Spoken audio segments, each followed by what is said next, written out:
நிலவும் மழையினால் பிரதான ஆறுகளை அண்மித்த சில பகுதிகளில் இன்றும் சிறிதளவு வெள்ளம் ஏற்பட்டது.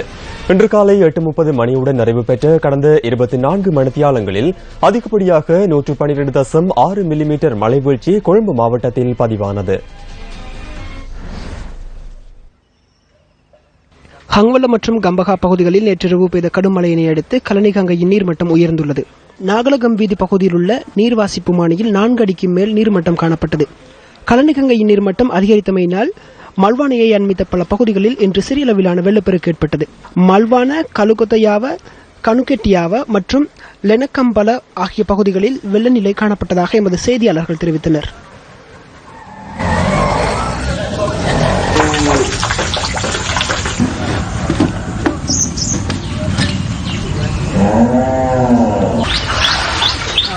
කලින් යට වුණා. යට වෙලා මේ ගෙදරට ආව ගෙවල් හොදගෙන. ඊට පස්සේ දැන් ආයි යට වේගෙන යනවා. வெள்ளப்பெருக்கு காரணமாக கணுக்கட்டிய பகுதியில் வசிக்கும் மக்கள் வீட்டிலிருந்து வெளியேறினர். இதேவேளை மல்வான மாதம்பே பிரதான வீதி உட்பட்ட குறுக்கு வீதிகள் சில வெள்ளத்தில் மூழ்கியுள்ளன. மழையுடன் கூடிய வானிலையினால் அத்தனகல ஓயாவின் நீர்மட்டம் அதிகரித்துள்ளது. இதேவேளை காலி மாவட்டத்தில் 63.9 மில்லிமீட்டர் பகுதியில் மழை வீழ்ச்சி பதிவாகியுள்ளது. இதன் காரணமாக கிங்கங்கையின் நீர்மட்டம் பெருக்கும் நிலையை அண்மித்துள்ளது. கிங்கங்கையின் நீர்மட்டம் இன்று முற்பகல் வரையில் 3.9 அடி வரை உயர்ந்துள்ளது. இந்த நிலை 4.5 அடிகளாக அதிகரிக்குமாயின் நீர்பெருக்கெடுக்கும் நிலை ஏற்படலாம். கிங்கங்கையின் நீர்மட்டம் அதிகரித்தமையினால் பத்தேகம உடுகம வீதி வெள்ளத்தில் மூழ்கியுள்ளது.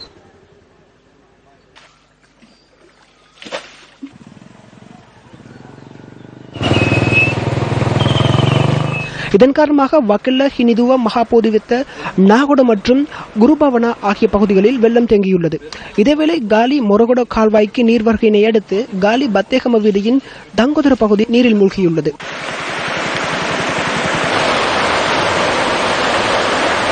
நில்வலாகங்கையின் நீர்மட்டம் 6 அடி வரை அதிகரித்துள்ளது. இதன் காரணமாக அக்குரச சியம்பலாகொட வீதியில் நீரில் மூழ்கியுள்ளது. நில்வலாகங்கையை அண்மித்த இரு பகுதிகளிலும் உள்ள மக்கள் அவதானத்துடன் இருக்குமாறு இடர்முகாமைத்துவ நிலையம் கோரிக்கை விடுத்துள்ளது.